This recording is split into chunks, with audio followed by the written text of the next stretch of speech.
విశాఖలో సంచలనం సృష్టించిన క్రికెట్ బెట్టింగ్ ముఠాకు రాజకీయ లింకులున్నాయని ప్రచారం జరుగుతోంది. వైసీపీతో పాటు కూటమి నేతల అండదండలు ఉన్నట్లు బయటపడింది.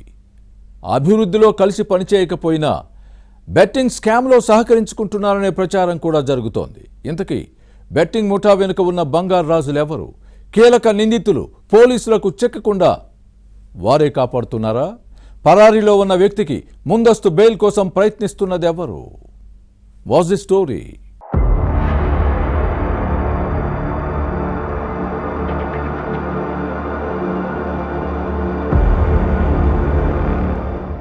వైసీపీ హయాంలో విశాఖలో బెట్టింగ్ బంగారాజులు రెచ్చిపోయారు.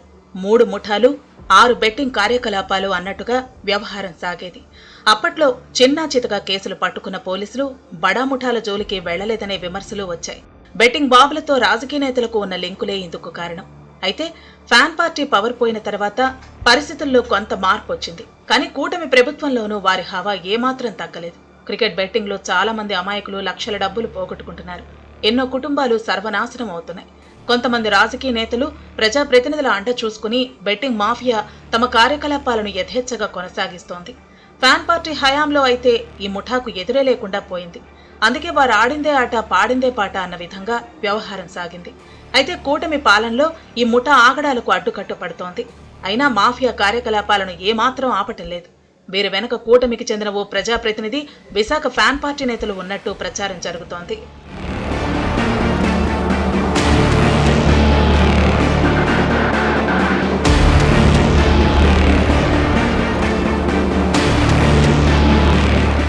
క్రికెట్ బెట్టింగ్ మాఫియాపై ఉక్కుపాదం మోపాలని విశాఖ నగర పోలీస్ కమిషనర్ శంఖబ్రత భాగ్చి దృఢ సంకల్పంతో ఉన్నారు. నగరంలో బెట్టింగ్ కార్యకలాపాలు జరుగుతున్నాయన్న సమాచారంతో city task force, cyber crime పోలీసులు సంయుక్తంగా Pedawaltair doctors colony, Gayatri towers దగ్గరలోని ఓ ఇంటిపై దాడి చేశారు. Cricket betting bookie Lagudu Ravikumar ను రెడ్ హ్యాండెడ్ గా పట్టుకున్నారు. నిందితుడిని విచారించగా ఇసుక తోటకు చెందిన పల్లా త్రినాథ్, శివాజీపాలెం వాసి బొబ్బిలి రవికుమార్ మరికొందరు కలిసి బుకీల అవతారం ఎత్తి విశాఖలో పెద్ద ఎత్తున బెట్టింగ్ నిర్వహించినట్టు తేలింది. నిందితుల నుంచి ల్యాప్టాప్, 2 మొబైల్ ఫోన్లు స్వాధీనం చేసుకున్నారు. బెట్టింగ్ కోసం ఉపయోగించిన 137 బ్యాంక్ అకౌంట్లను ఇప్పటి వరకు గుర్తించారు. సుమారు 400 కోట్ల లావాదేవీలు జరిగినట్టు తేలింది. దర్యాప్తు పూర్తయ్యే నాటికి ఈ ఫిగర్స్ మరింత పెరిగే అవకాశం ఉంది.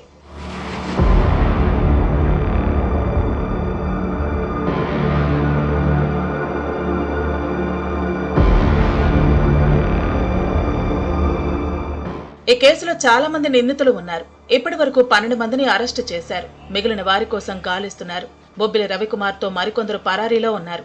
ఇతనికి కూటమికి చెందిన ఓ ప్రజాప్రతినిధితో పాటు వైసీపీ కీలక నేతలతో సన్నిహిత సంబంధాలు ఉన్నాయని వినిపిస్తోంది. అయితే బెట్టింగ్ బాబుల వెనుక ఉన్న రాజకీయ నేతలు ఎవరనే అంశం చర్చనీయాంశంగా మారింది. ఇద్దరూ గతంలో వైసీపీలో కలిసి పనిచేశారు. బెట్టింగ్ ముఠా వారి కనుసన్నల్లోనే నడుస్తోందట. 100 కోట్ల క్రికెట్ బెట్టింగ్ అతిపెద్ద కుంభకోణం విశాఖలోనే కాదు, 2 తెలుగు రాష్ట్రాల్లోనూ సంచలనం సృష్టించింది. ఇంత రచ్చ జరుగుతున్నా విశాఖ వైసీపీ నేతలు ఎక్కడా నోరు విప్పటం లేదు. దీంతో వారి వ్యవహార శైలి అనుమానాలకు తావిస్తోంది. అటు కూటమి నేతలు కూడా ఏమీ మాట్లాడటం లేదు.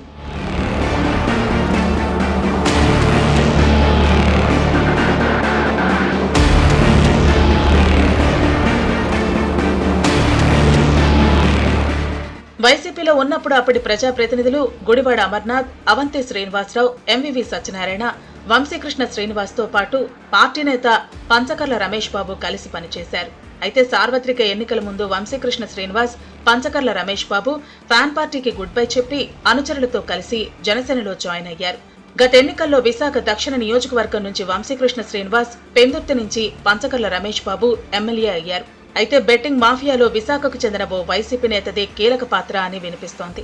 ఇద్దరు నేతల మధ్య ఇప్పటికీ మంచి సత్సంబంధాలు, ఆర్థిక లావాదేవీలు జరుగుతున్నాయట.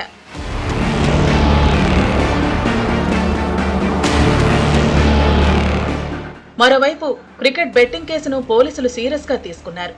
బెట్టింగ్ రాయుళ్లు అందరినీ పట్టుకోవాలన్న దృఢ సంకల్పంతో పనిచేస్తున్నారు. దీంతో నేతల పాచికలు పారటం లేదు. తమ వారిని కాపాడుకునేందుకు ప్రయత్నిస్తున్నారు.